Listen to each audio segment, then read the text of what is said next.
Alrighty, so this is new to me. Nice little Vermeer stump grinder SC372. I've actually never worked on one of these before and hadn't hardly ever even seen one before. Of course you see them, you know, as you're driving by yards and things and people working on them, but it's actually a bigger machine than I thought. Hadn't looked at one up close, and so I've never worked on one either. But I don't know if you caught the problem, which is right here. This has some cracks that have been developing, most likely underneath. A welder tried, you know, welding the outside, which is fine because they try to make it last, which is good. But sometimes the underlying problem is actually underneath this. So no matter how much you try and weld these outsides, if the inside part, like the square tube attachment to the framework back here, is cracked, then you're almost just doing a band-aid fix. And that's, I mean, it is what it is, right? So my thought process is to erase all of this. I'm gonna actually cut this section of doubler plate out to do a bit of an inspection to see if there's actually a problem where this tube connects to this framework. And so hopefully there will be a problem in that it'll be cracked.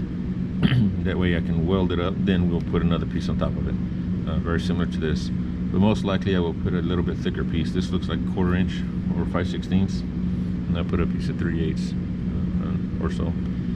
Same back here, right in this area. So now it's time to get the magic eraser out and erase all this out, and hopefully it comes off. I mean, sometimes if the welder used a gouger, then he may have gotten to the parent metal, which is the tube, so it'll make it a little bit more challenging. But I mean, it's no big deal. Not any trouble for our gouger. That just erases metal like crazy. So this is definitely a learning lesson for me, and so I'm pretty excited. I guess I can't really see the cracks. I know there's cracks. They said it was cracking here some, but either way, it'll be fixed. Ready? Here we go.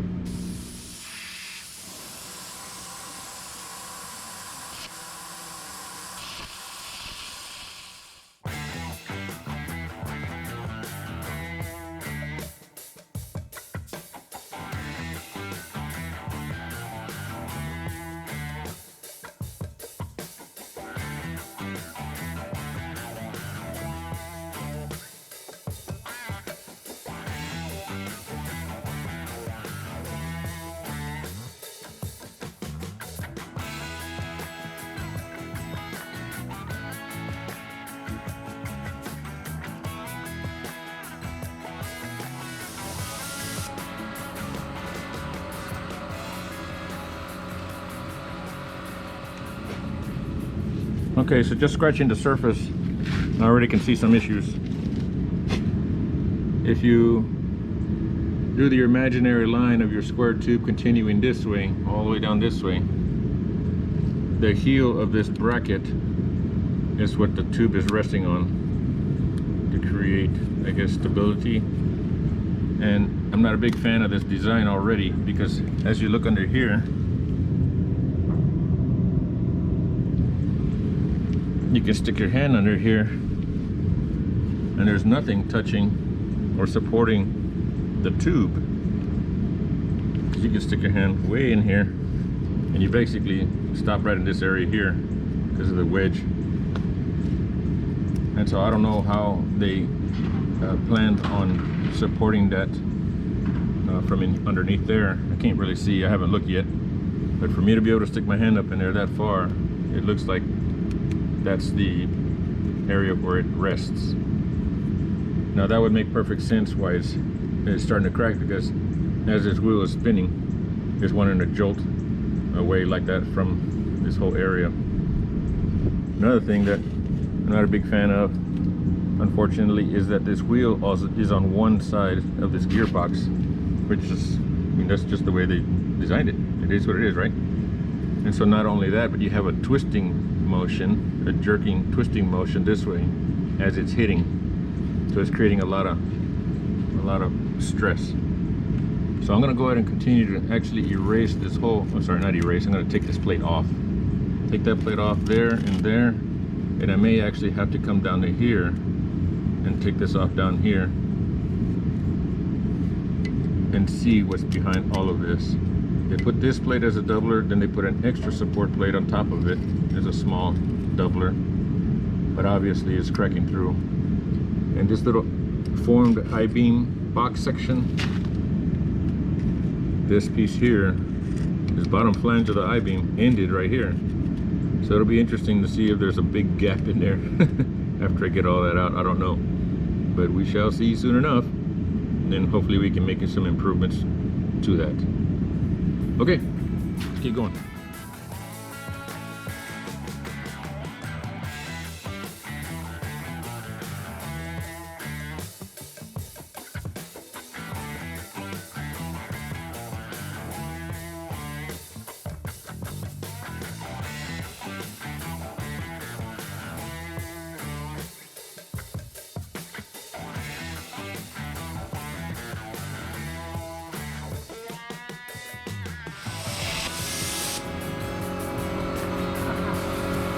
Oh boy. Wait till you see this.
Haha, I knew it. Look at that. There's nothing really that supports the bottom end of that tube other than that. So, no wonder, because there's not even a weld in here. Let's see. See if I can get one of my carbon rods. Oh, I can't stick it all the way in there. I was trying to see if I could stick it in there. Yeah, that's why they're struggling, because that's just shaking too much. This is not a good deal. So basically all the stress is around the outer perimeter of these patch plates, because there's nothing holding this solidly in there.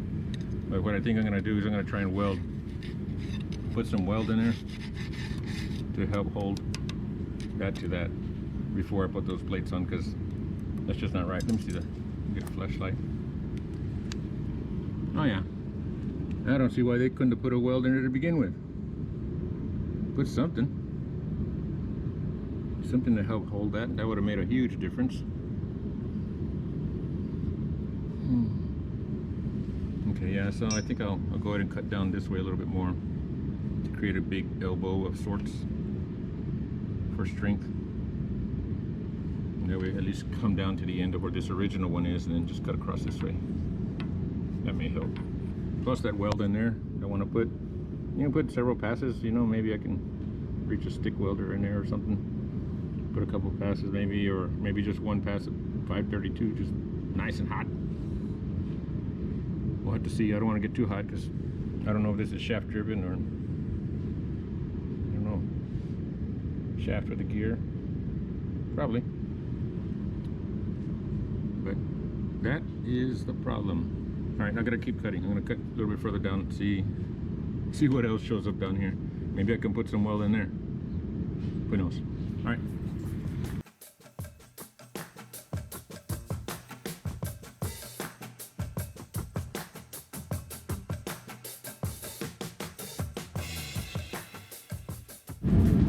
Okay, so even more proof that they weren't able to weld up in there.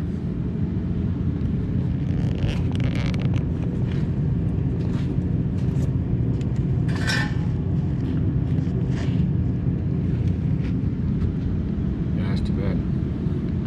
I know that's a tough spot to design, but surely you could have thought of something slightly different. Okay, well, now I'll be able to fill that in. I'm going to see if I can put some weld in here as well. Just anything to help support it. Yeah, I can even weld up in here. So anything in this area. Something is better than nothing. And then the outside plates will do their job better. Okay, I'm going to do the other side. See you in a minute.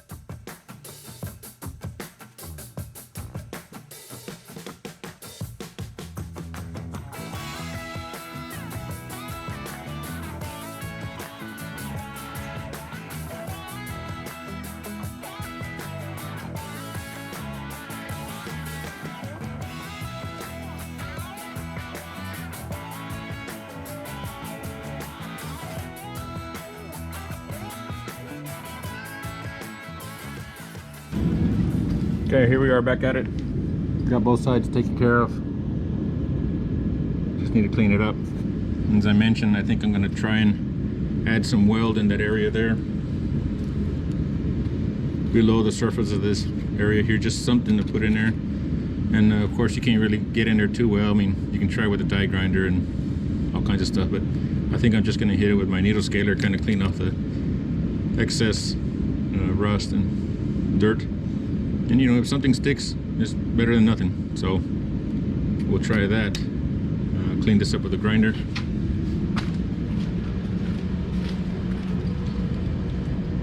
That area also. Make some patterns. Start gluing it all back together. All right, so now the boring stuff. High speed grinding. All right.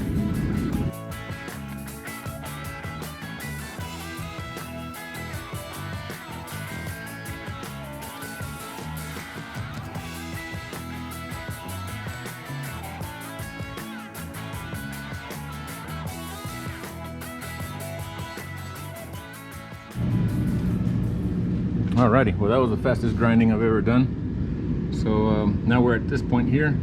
Cleaned it up about as good as I could. Like I said, I'm going to try and clean that up with a needle scaler just so I can add some weld to it. I'm not sure if I'm going to try and stick weld it or use a wire machine. Now the wire machine may have a lot of porosity and stuff while I'm trying to add some tacks. So we'll just have to see. And again, as I mentioned, something is better than nothing. So if I can even use the MIG to fill in this gap here, maybe about half an inch or an inch or 3/4 of an inch, just to help attach this piece to this piece a little bit better, and we're just in better shape overall. So let's see what I can do from here forward. Of course, this is all new to me too. All right, so all right, next step.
Okay, so I'm slowly trying to bridge the gap until I get a little closer.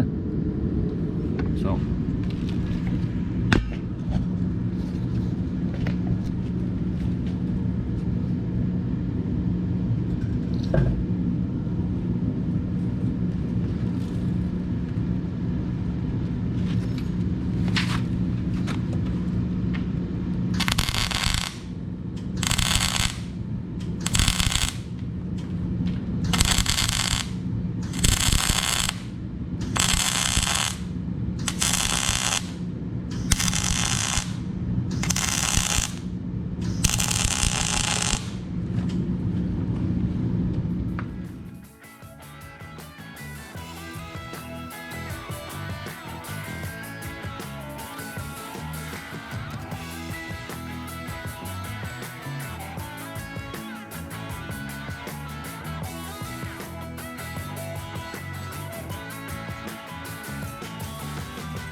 Okay, we're at the next step.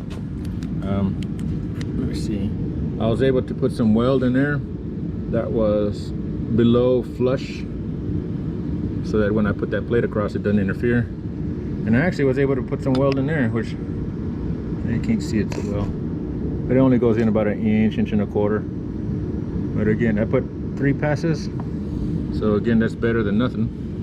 And so I feel that'll help tremendously compared to what it was.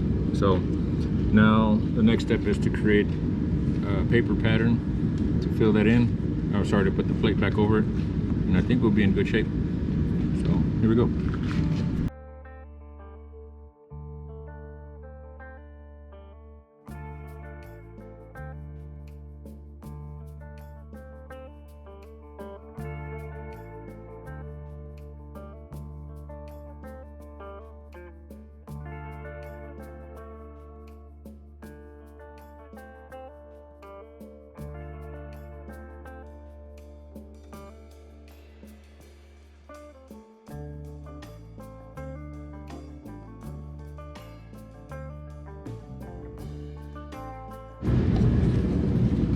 Okay, so now I made this pattern. Almost looks like a pistol. Kind of crazy, but either way, goes right in there. Right in there like that. I left it just a little bit short on the end there, so that you can have some weld penetration in there. I'm going to be using some 3/8 plate instead of this. It looks like quarter. And I may as well try and add a little piece in here, just to help solidify that a little bit better, make it a little stronger. We'll see. That way they don't have that problem again. But everything's looking good. And now it's next step, I'm cutting this guy out. Both, one on each side, and we're good. All right, there we go.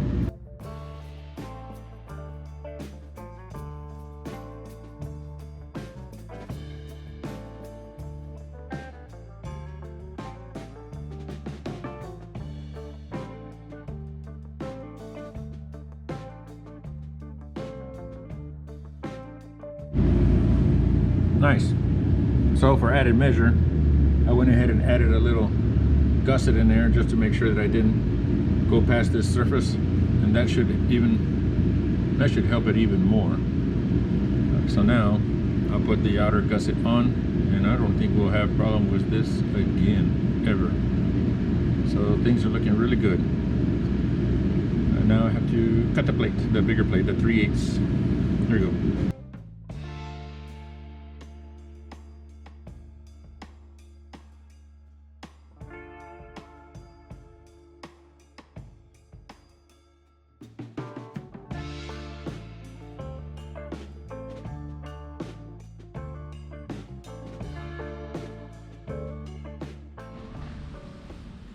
I got one more to cut. People ask how I stay so steady, like I don't shake. And I do shake, but what I tell them is, if you're gonna shake in the direction of the cut. That way it looks like you're cutting straight. So no, it just takes a lot of practice. All right, almost done.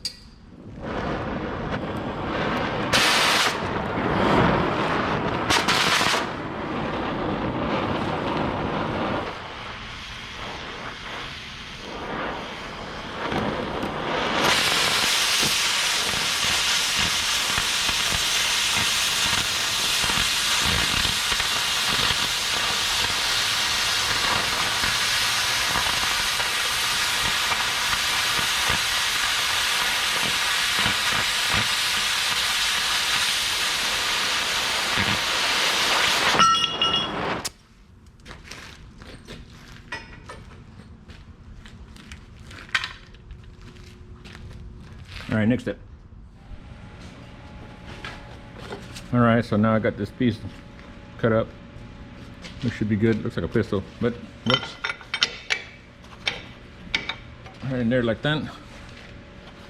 Left a little bit of a gap down here so you could weld to the parent metal, and just so that these two aren't welded to themselves, just to kind of get some good penetration in there.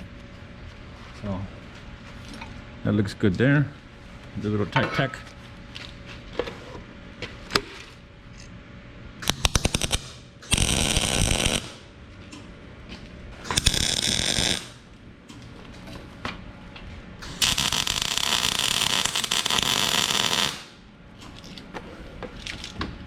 All right, quick little overview.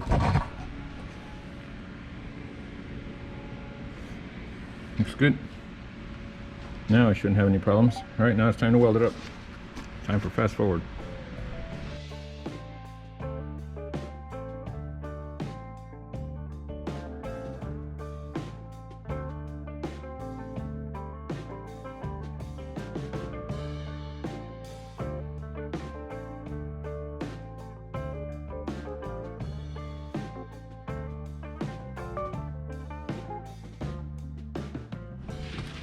Okay, so we got that guy welded up. Looks all right. That's bad. Getting over the head. I don't know if you noticed that I was doing more of a pulse on and off, and some people don't like that, and I get it. But what I was doing is I was initiating the arc before the puddle became cold. So while it was still orange, I initiated the arc on my next step forward, and that kind of keeps all the metal nice and hot. So that way it's not just a series of tacks, but it's actually a continuing weld. Now, it's probably not the proper way to do it, and people will argue that I'm doing it wrong, which is fine, but it works, right? So if it works, it works. And so now I got this side done, and pretty much the same thing on the other side, but it's looking really good. I don't think they'll have any more problems. So let me see. Yep, clean that guy up a little bit more and we'll be in good shape. So last step, here we go.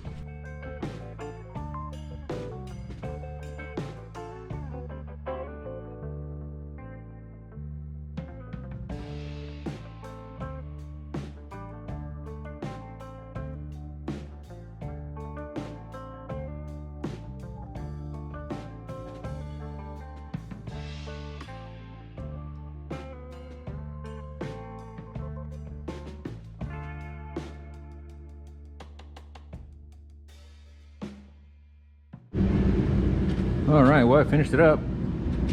Looks pretty good. get this side done as well.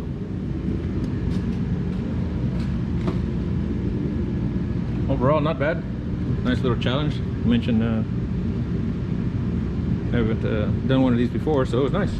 Nice little learning for me and hopefully for you.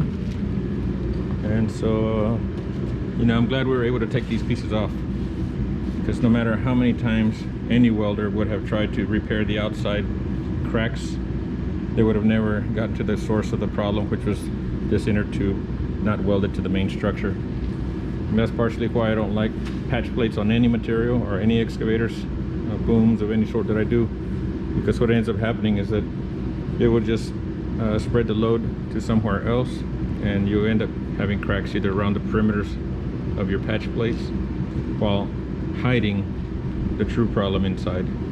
So that's my theory on it, at least. So in this case, you know, you need them because the design is made that way. But when you're repairing an excavator or backhoe, if it came from the factory without them, I leave them without them. That way they can flex and move and bend as however they need. So I think that will do it. Customer should be very happy.